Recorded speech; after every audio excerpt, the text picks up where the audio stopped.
ሰላም ጤና ይስጥልን ክቡራን የዩቲዩብ ቤተሰቦች፣ የሰዓቱን አጫጭር መረጃዎች እየቀርብ ያለው እስከ ፍጻሜው አብራችሁን ቆዩ።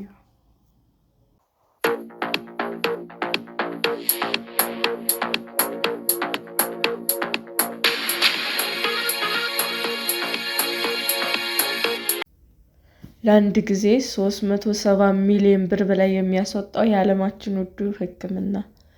በዓለም ላይ እጅግ ውድ የሆነው ሕክምና የተሰጠው የ5 ዓመት ልጅ አስደናቂ ለውጥ እንዳሳየና ራሱን ችሎ መራመድ እንደቻለ እናቱ ተናገረች።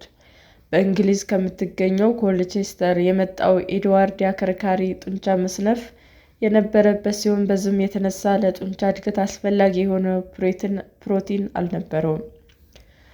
በአውሮፓውያኑ 2021 በእንግሊዝ ውስጥ ለአንድ ጊዜ ሕክምና 1.79 ሚሊዮን ፓውንድ በብር ሲለካ 373 ሚሊዮን በላይ የሚያስወጣው የዘረመል ሕክምና ከተሰጣቸው የመጀመሪያዎቹ ልጆች መካከል አንዱ ነበር። እናቱ ሜጋን ኤድዋርድ ኩራትና ደስታዋ እንደሆነና ሕክምናውን ፈጽሞ ያላሰበቻቸውን ወሳኝ ለውጦች እንዳሳካ ተናግራለች። በእንግሊዝ በየዓመቱ ወደ 65 የሚጠጉ ሕፃናት ከእንዲህ ካለው የጤና እክል ጋር ይወለዳሉ። ይህም የጡንቻ ስንፈት አስከትሎ በሕፃኑ ላይ እንቅስቃሴና መተንፈስን ያውካል። ይህ ማለት አብዛኛውን ሕፃናት ያለ ሕክምና ክትትል ከ2 ዓመት በላይ በሕይወት አይኖሩም። የኤድዋርድ እናት ሜጋን ልጇ በአሁኑ ጊዜ እንደ ሕፃናት ዝግ ያለ ከመሆኑ ይልቅ ቀልጣፋና ተጫዋች፣ ሳቂታና የተለየ ማንነት ያለው ልጅ እንደሆነም ተናግራለች። በቀሪው የሕይወት ዘመኑም ዊልቸር መጠቀም ሊያስፈልገው ይችላል፣ ነገር ግን ደስተኛ እስከሆነ ድረስ ምንም ለውጥ አያመጣም፣ በሱ በጣም እንኮራለን ብላለች። ኤድዋርድ በጥቅምት ወር ዳሌው ላይ 2 ቀዶ ሕክምና አድርጓል። እናም ገና አሁን በእግሩ መቆም መቻሉ ነው፣ ግን በአጠቃላይ በጥሩ ሁኔታ ላይ ነው ያለው። መዋኘት እየተማረ ነው፣ በራሱ መንሳፈፍም ይችላል። ይህም ተመሳሳይ ተፈጥሯዊ እክል ላለባቸው ልጆች በጣም ከባድ ነው፣ ምክንያቱም ተፈጥሯዊ የመንሳፈፍ ችሎታ የላቸውም። በክረምት ወቅት ከጀልባ ወደ ባህር ዘለለና መንሳፈፊያ ጀልባ ላይ ወጣ። በጣም ጣፋጭና ተወዳጅ ትንሽ ልጅ ነው። ኤድዋርድ ገና ትምህርት ቤት ከመግባቱ ብዙ ጓደኞችንም አፍርቷል። እናም አንድ የ5 ዓመት ልጅ የሚያደርገውን ሁሉ ያደርጋል። ይህ ሊሆን እንደሚችል አላሰብንም፣ ምንም አይነት ሕይወት እንደሚኖረው አናውቅም ነበር ብላለች። የተለያዩ ዶክተሮች እና የሕክምና ባለሙያዎች ሆስፒታል በነበረበት ጊዜ ሁሉ ባያክሙት እንኳ በሚያዩት ለውጥ ስለተገረሙ ይጎበኙት ነበር ስትልም አክላለች። ኤድዋርድ በሳምንት ለ5 ቀናት የፊዚዮቴራፒ ሕክምና እንዲያገኝ ለማድረግ ቤተሰቡ ወደ ለንደን መጥቷል። ዊልስ ለኤድዋርድ ሙሉ እንክብካቤ ለማድረግ በሚል ለተለያዩ በዓላት በማስተባበር ላይ የምትሰራበትን ስራዋን ትታለች። መድኃኒቱም በሀገሪቱ ብሔራዊ የጤና አገልግሎት በኩል እንደሚያገኝ እርግጠኛ ስላልነበረች የገንዘብ ማሰባሰብ ዘመቻም ጀመረች።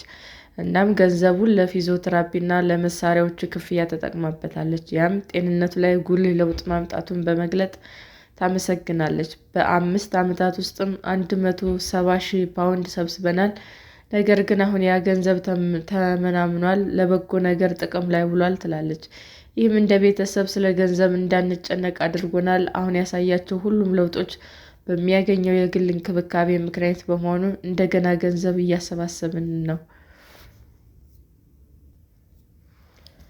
ዞልጋንሰማ የተባለው የዘረመል ሕክምና በዓለም ላይ እጅግ ውድ እንደሆነም ይታሰባል።